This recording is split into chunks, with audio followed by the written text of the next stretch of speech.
¿Qué tal? Buenas noches, ¿cómo le va? Gracias por seguir conectados con Periodista 360. Un gobierno que todavía no lleva 3 meses en el poder y tiene desafíos importantísimos. Política y economía, dos frentes que tiene que encarar. La política de un gobierno que no tiene mayorías y que está obligado a negociar.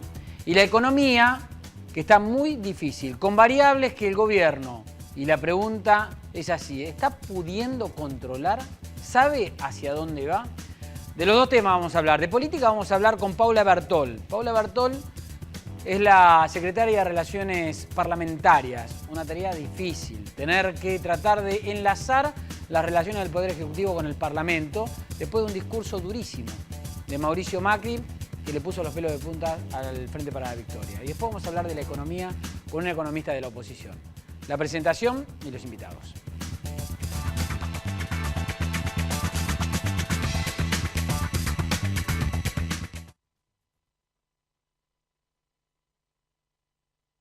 Grupo Petersen, desde 1920, construyendo el país.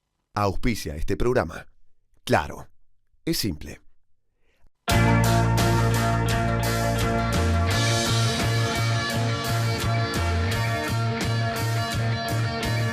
Es bueno tenerte.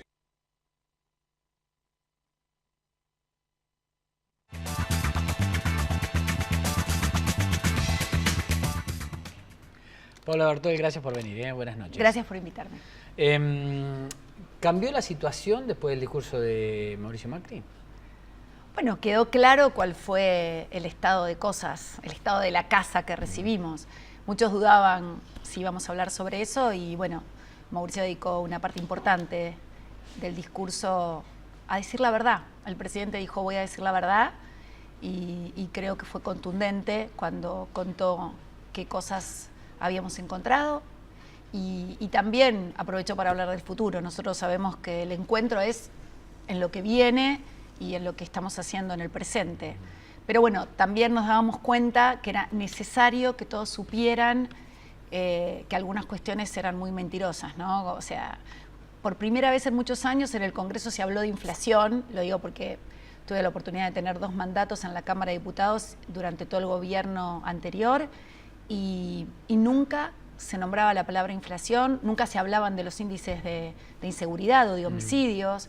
Me parece que el presidente blanqueó muchas cifras que hasta ahora nunca se habían mencionado en el Congreso Nacional. Digamos que decir la casa con la que se encuentra cuando llega, por supuesto, tiene la ventaja de mostrar lo que hay.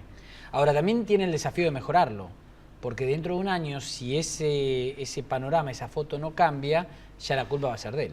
Así es, nosotros estamos absolutamente convencidos que dentro de un año vamos a estar mejor. Sabemos que hay muchas cosas por hacer, sabemos que en algún momento puede haber, el presidente lo dijo, necesito de la ayuda de todos, necesito que cada uno de ustedes haga un esfuerzo, esto es paso a paso, estamos dando el primer paso, por eso dice, voy a decirles la verdad, no es que encontramos todo en orden y entonces como está todo maravillosamente bien, a los argentinos no va a ir fantástico. Dijo, bueno, en los últimos años fuimos uno de los países con mayor inflación del mundo, con lo cual esto va a tardar mucho tiempo en recuperarse, pero siempre con la esperanza de que nosotros tenemos el compromiso de hacer las cosas bien para que la gente pueda estar mejor y vivir mejor.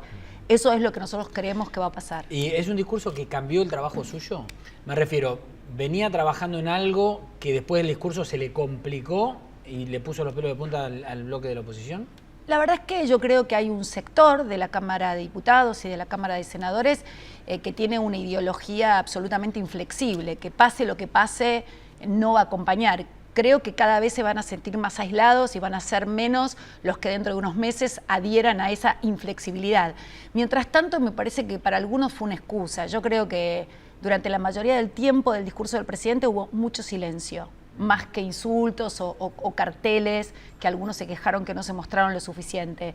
Yo personalmente quiero decirte, Fernando, que para mí fue un día de absoluta alegría, porque hacía mucho tiempo que en un recinto no había tanto respeto para escuchar a un presidente, fue un recinto libre de cantos agresivos, ¿no? Porque por años nos cantaban che gorila, o inclusive hubo una vez el que es actual ministro de Agricultura, tuvo un pequeño tajo en el ojo por los papeles que le cayeron en la cabeza, digamos, fue un recinto muy diferente en las formas y en el fondo también. Y además porque estábamos convencidos que se estaban diciendo la verdad y la verdad chequeada, que finalmente era la que necesitábamos escuchar los argentinos. ¿Cómo cayó la ausencia del diputado Máximo Kirchner? Bueno, en realidad no nos sorprendió, digamos, como tampoco sorprendía la ausencia permanente cuando Néstor Kirchner era diputado nacional. El único momento que estuvo fue para votar esta ley que votamos muchos, que fue la del matrimonio igualitario. No fue importante. Kirchner estuvo en 2 sesiones.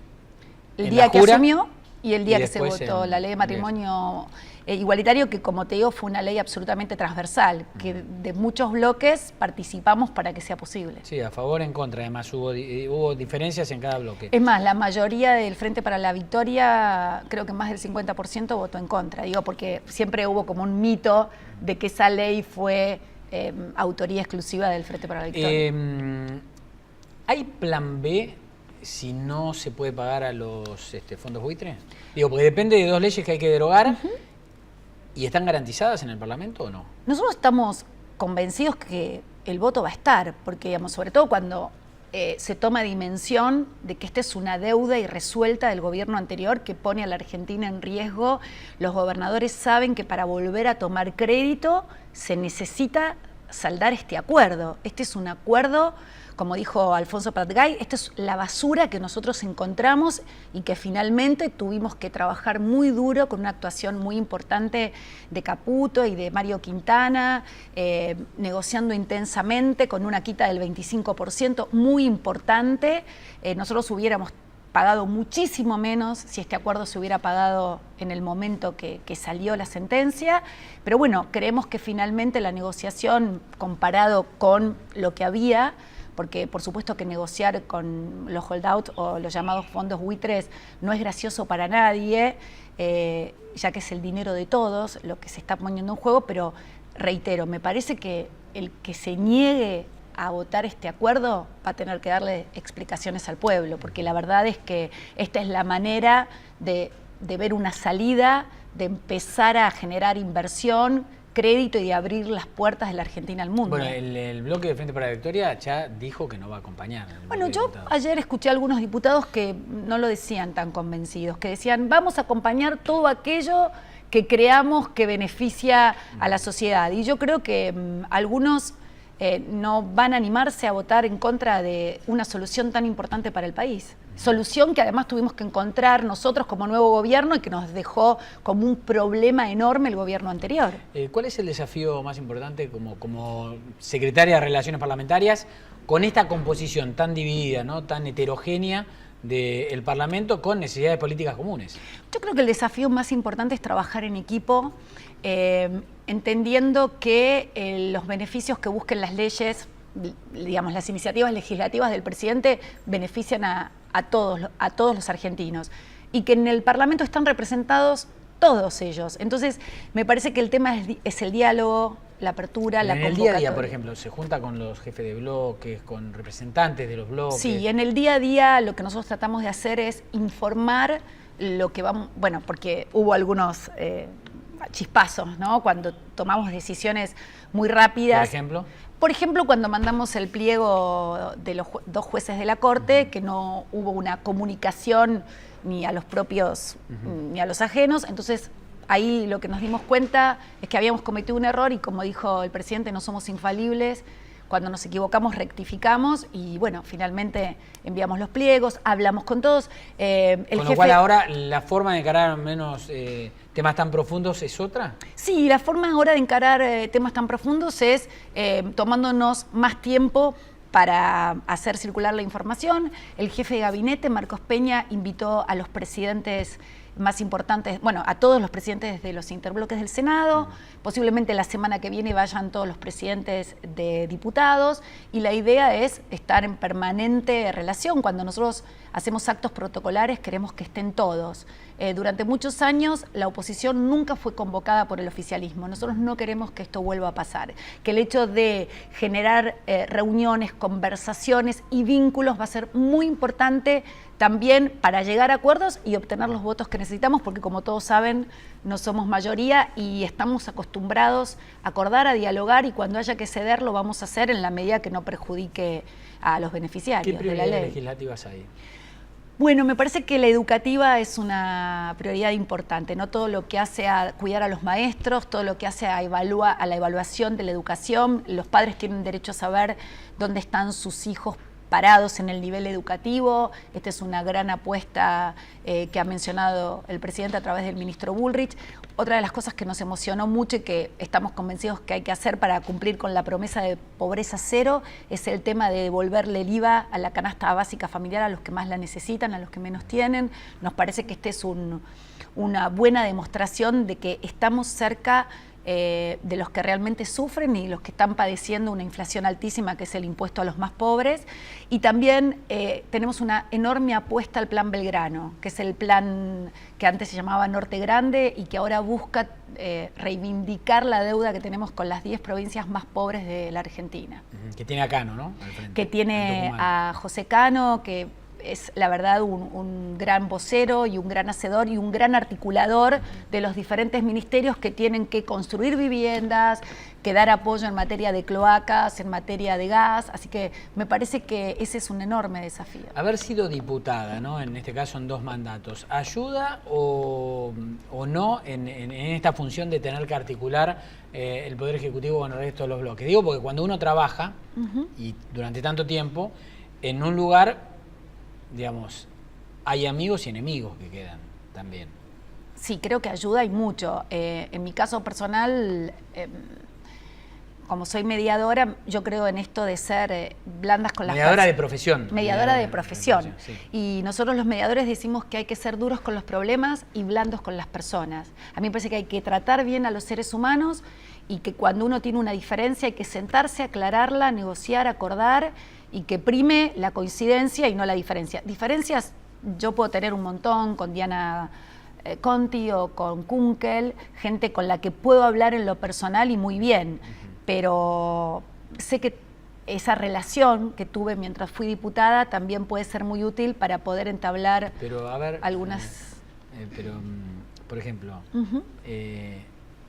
¿se imaginan convenciendo a Diana Conti o a Kunkel a votar algo a favor de ustedes? Bueno, a favor nuestro no, a favor de la gente. Supongo que un proyecto del oficialismo, digamos. Sí, nosotros durante nuestras épocas de opositores votamos muchos proyectos. No, está bien, pero estamos hablando de ellos. Me parece que algunos son fanáticos. El diálogo lo vamos a tener igual. A ver, digo, una diputada que sale y dice que la inflación es culpa de Macri en 3 meses, me parece un poco difícil. No, bueno, yo creo igual que ni ella se lo cree a eso. Digamos que esto es la inflexibilidad de la que hablé al principio, que con los meses me parece que va a ir bajando. Una de las características que se le endilga al macrismo, como se le llame, Cambiemos en el gobierno, es falta de volumen político. Les va a ir mal porque no tienen cintura política, dicen. No tienen quien les haga política en un periodo en donde la política va a tener un rol fundamental. ¿Esto es así o no? ¿O están aprendiendo a hacer política? A ver, yo sonrío en realidad, no quiero ser irrespetuosa, digo, porque desde el 2003 yo estoy escuchando esto. Les va a ir mal porque no tienen cintura política. Mauricio Macri no va a llegar a nada porque no tiene cintura política, porque no es lo mismo ser empresario, porque no es lo mismo ser de Boca. Bueno, finalmente los resultados están a la vista, ¿no? Pudimos llegar al gobierno nacional, pudimos ganar en la provincia más importante del país y hoy es un hecho que estamos gobernando y yo creo que con mucha gente que está muy comprometida con que al país le vaya bien y que a los argentinos nos vaya bien. ¿Se está produciendo esta sinergia que, digo, porque así como se decía que no tiene volumen político, que de eso van a tener que aprender mucho, también se decía que una característica a favor es que se podía producir una sinergia entre los 3 gobiernos. La primera vez que se da en la historia argentina que un mismo partido político tiene, o el mismo sector político tiene los 3 gobiernos principales, ¿no? Nación, provincia y ciudad. ¿Se está notando sinergia o no? Sí, se está notando y mucho, digamos. Ayer, por ejemplo, hubo una reunión de todos los que están a cargo de la seguridad de la provincia, la Nación y la Ciudad de Buenos Aires. Y lo mismo pasa con muchos otros temas, digamos, en salud, en educación, hay reuniones en forma permanente para poner en común una planificación, un equipo que trabaja y además, bueno, la verdad es que hay muchos de estos actores que se conocen y que ya trabajaron en algún momento en conjunto y eso facilita mucho la tarea. En la provincia de Buenos Aires, con María Eugenia Vidal, ¿tienen buena relación? Muy buena relación, excelente relación. Ayer hubo una reunión que hoy comentaba el jefe de gabinete que había sido sumamente exitosa. Siempre diferencias puede haber porque bueno, cada lugar tiene su problemática y a veces uno en la vorágine del día a día y en la toma de decisiones puede distraerse o no estar atento a la dificultad del otro. ¿Quién es su par en la provincia de Buenos Aires? En la provincia de Buenos Aires, bueno, yo hablo mucho con Fede Salvay, que tiene como un vínculo muy fuerte. ¿Hay un secretario de Relaciones Parlamentarias? No hay exactamente eso, pero sí hay una persona que se encarga del factor de la unidad política entre el Ejecutivo y el Legislativo, que podría ser Federico Salvay, por ejemplo. La provincia de Buenos Aires es un poquito más complicada. Es un poco más complicada porque es una provincia que la encontramos absolutamente quebrada y además, bueno, el desorden y el despilfarro es absoluto. Nosotros también nos encontramos con eso. Esto, ¿no? Esto que muestro así. Yo nada más, lo que quiero ver es el tamaño, el volumen. ¿Es lo mismo que esto? No. ¿Que me cuesta casi levantarlo? No, sí, es lo mismo, pero hecho de diferentes maneras. Nosotros decidimos este año, en vez de mandar a hacer... Empezando por ahí. Bueno, esta es la memoria del Estado del Gobierno Nacional, que la Constitución le obliga al jefe de gabinete dar cuenta de lo que hicieron todos los ministerios el año anterior. Entonces nosotros este año... Digo, por ley están obligados a hacerlo. Sí, por ley el artículo... Uno siempre ve estas cosas y dice, sí. ¿pero para qué gastan plata en esto? El artículo 100 dice hay que rendir cuenta de lo que hizo cada uno. Sí. Cada uno cuenta su historia acá, que no quiere decir que sea exactamente como haya sido. Entonces cuando nosotros asumimos, teníamos esta obligación, el jefe de gabinete directamente a cargo mío y de mi equipo, y lo que hicimos fue... No mandamos a imprimir 1000 libros, como se hacía frecuentemente, decidimos hacer un pendrive, que bueno, es algo que además lo pueden usar para otras cosas, no solo para ver la memoria, y estaban todos muy entusiasmados porque en costos fueron muchos menos los costos. No estamos vendiendo nada. Y podríamos decir que salvamos 15 árboles. No, esto es una muestra pequeña de la tecnología, del avance, de tratar de trabajar con menos costos y con más eficiencia. Ahí está, ahí lo estoy mostrando, ahí. ¿No? Pero bueno, nada, esto es lo mismo. Lo único que hicimos fueron algunos libros para mandar a las bibliotecas de todo el país, porque bueno, también sabemos que tienen que contar con ellos. Muy bien, Paula Bertol, gracias. Gracias a ustedes. Vamos a hacer una pausa. Después vamos a hablar de política, sí, también, pero ¿y de economía? ¿Cómo está la economía? ¿Y qué se ve desde el otro lado? Porque desde este lado del mostrador, desde el lado del oficialismo, se ve una cosa. La foto desde el lado de la oposición, ¿es la misma? Después de la pausa.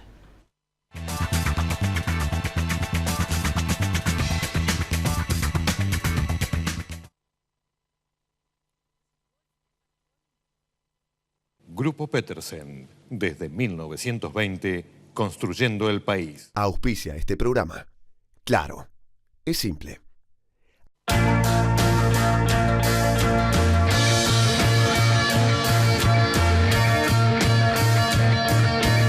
Qué bueno tenerte.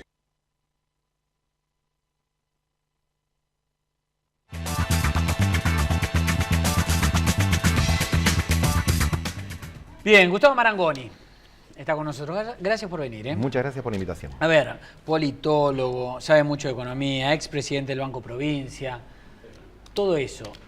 Pero ahora en la oposición, después de muchos años de haber estado en el oficialismo. Sí, así es. ¿Se puede hacer eso? Así, digamos, ¿se puede uno acomodar enseguida, después de haber sido oficialista mucho tiempo, a la oposición? En mi caso personal, sí. La verdad que pensé que iba a tener un poco de ese síndrome de abstinencia, ¿viste? De tantas horas, pero no.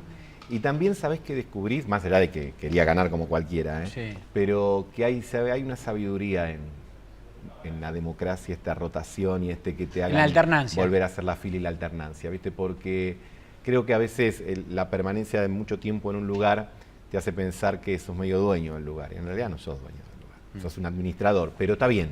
Decirlo es políticamente correcto, pero a veces te olvidás. Estando ahí es difícil. Exactamente. Entonces creo que es bueno, viste, refrescarte. Y también yo creo que en otra eventual administración justicialista, lo ideal es que vuelva a una mejor versión del peronismo. Y para eso el camino de la oposición... ¿Va a poder reconstruirse el peronismo en esta mejor versión? Sí, yo creo que sí. Va a llevar tiempo, porque la verdad que hay un frenesí de notas y de noticias y de cosas, pero pasaron 2 meses, 3 meses. Y el peronismo necesita mucho porque creo que todavía no se ha calibrado el balance adecuado de por qué se perdió. Creo que siempre hay una tentación fácil, que es agarrar 3 o 4 chivos expiatorios o políticas expiatorias y decir, fue esto, listo, claro, ya está, olvidémonos. Y me parece que es más profundo que eso. Ahora, siempre hay mucha resistencia, ¿no? Me refiero a, en el caso del peronismo y esta reconstrucción que se propone, resistencia no a desaparecer y de que algunos ya no tienen que estar, sino de que tienen que estar en otro lado, a lo mejor. Pero quieren seguir estando donde estuvieron hasta ahora. Lo digo en el caso del peronismo porque es lo que estamos hablando ahora, pero siempre hay mucha resistencia. Bueno, pero para eso también está la sociedad que decide. Vos podés querer quedarte en un lugar. La sociedad te dice, ¿sabes qué? Muchas gracias por los servicios prestados, ahora te necesito en otro lado, porque en este lugar quiero a otros. Y si vos querés volver en este lugar, primero me tenés que demostrar que en el rol que te asignamos ahora, que es la oposición, vas a tener lo que yo considero que es el mensaje de la sociedad, un rol opositor pero constructivo. Para tirar piedras, para la resistencia con aguante, para el hecho de irte y al día siguiente de irte recriminarle o exigirle al que recién llegó que te arregle. No, la gente no es tan tonta que pueda pensar que eso es ser una oposición. Y el tema es que también ser oposición se aprende. Por supuesto. Y además es necesario, porque un oficialismo sin una buena oposición se cree omnipotente y se cree que es el dueño de la verdad y que sabe todo.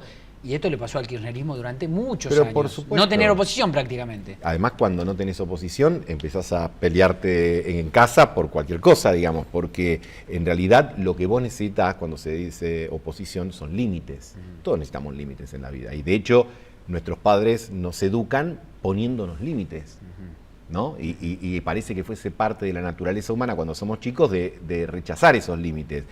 Lo cual, mientras sos chico, no es tan grave porque además, como dijimos, están tus padres. Imagínate cuando sos grande y además estás hablando de el gobierno de todo un país. Entonces yo creo que los periodistas tenemos que desarrollar esa tarea. Creo que hay quienes ya manifiestan que lo hacen con mucha responsabilidad. Me refiero a aquellos que tienen funciones de gobierno en las provincias o en los municipios y también muchos en el Congreso. Creo que eso también va diferenciando las aguas. Me parece que una cosa es estar en el Congreso, y lo digo respetuosamente para los compañeros que tuvieron esa actitud, pero yo no la comparto. Yo creo que recibir al presidente con un cartelito como si fuese una asamblea, y también lo digo respetuosamente respecto a un colegio secundario, de un centro de estudiantes, en la Asamblea Legislativa no corresponde. También creo que correspondía un mensaje más ambicioso, más conceptual, más profundo y de largo plazo de parte del presidente de la República. En realidad no me sorprendió escuchar a algunos economistas que acompañaron a Daniel Scioli en la campaña decir, después de las primeras medidas que tomó Mauricio Macri en el gobierno, Scioli hubiese hecho algo parecido, por lo menos con esas primeras medidas, ¿no? ¿Con Daniel Scioli se estaría viviendo lo mismo? Pero eso siempre es difícil saberlo porque no solamente de las medidas que tome, sino también de otras cuestiones políticas. Yo creo que había partes de la agenda que eran común. Nosotros también propusimos eliminar las retenciones. Decía salir del cepo gradualmente. El gobierno salió no gradualmente y sin embargo, digamos, por lo menos inicialmente le fue bien. Algunos dicen, pero ¿cómo le fue bien sin inflación? No, pero eso es otra cosa. Porque el tema del cepo, digamos, lo que hubo fue mayor certidumbre cambiaria cuando se salió de la que uno podía presuponer que iba a haber. Así que se salió bien. Ahora, lo que sí creo, críticamente, si se quiere, que vos tenías que darte cuenta que si vos salís del cepo y eliminás las retenciones, tenés que tomar medidas para mitigar el tema de los precios porque va a impactar. Y esto no se trata de una maldad. A ver, yo estoy seguro que a este gobierno, al anterior y al que viene, le interesa que la inflación baje, no que suba, pero no porque solamente sean buenísimos, porque sean la familia Inga, sino porque están pensando en su rédito electoral, en cómo miden en las encuestas y en las próximas elecciones.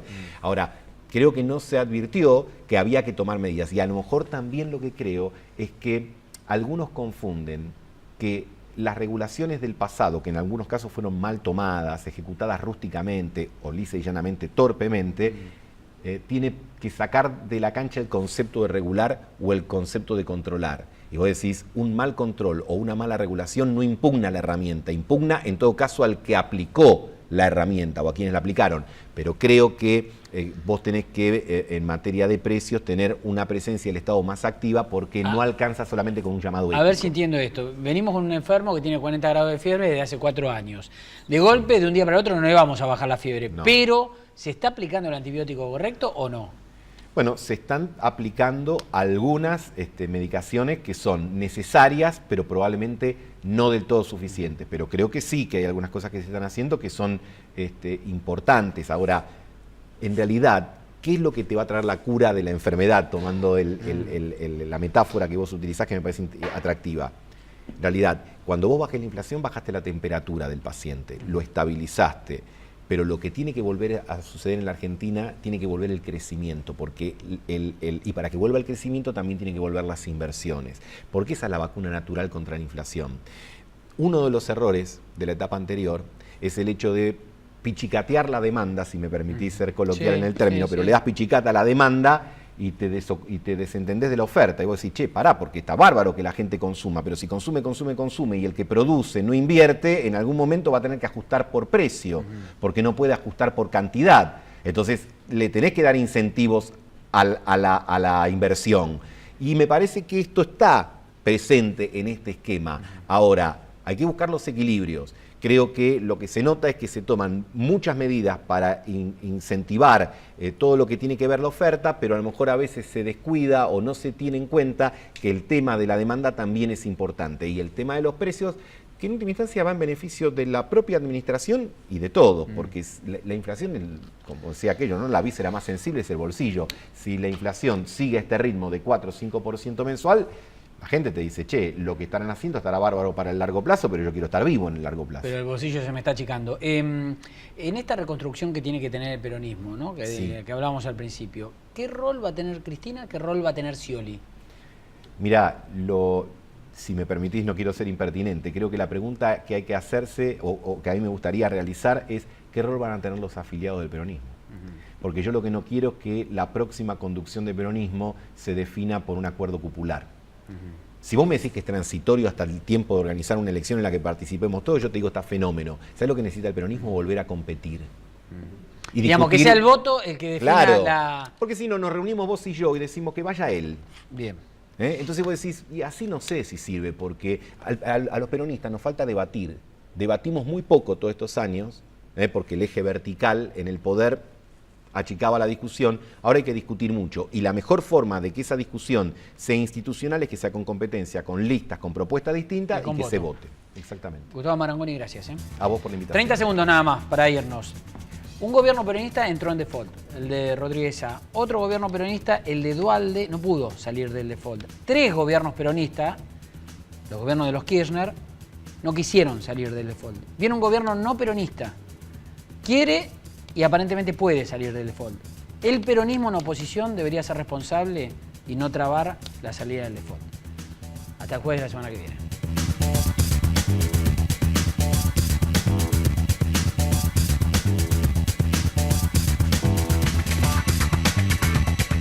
Fue una producción de 4D, la cuarta dimensión de los medios.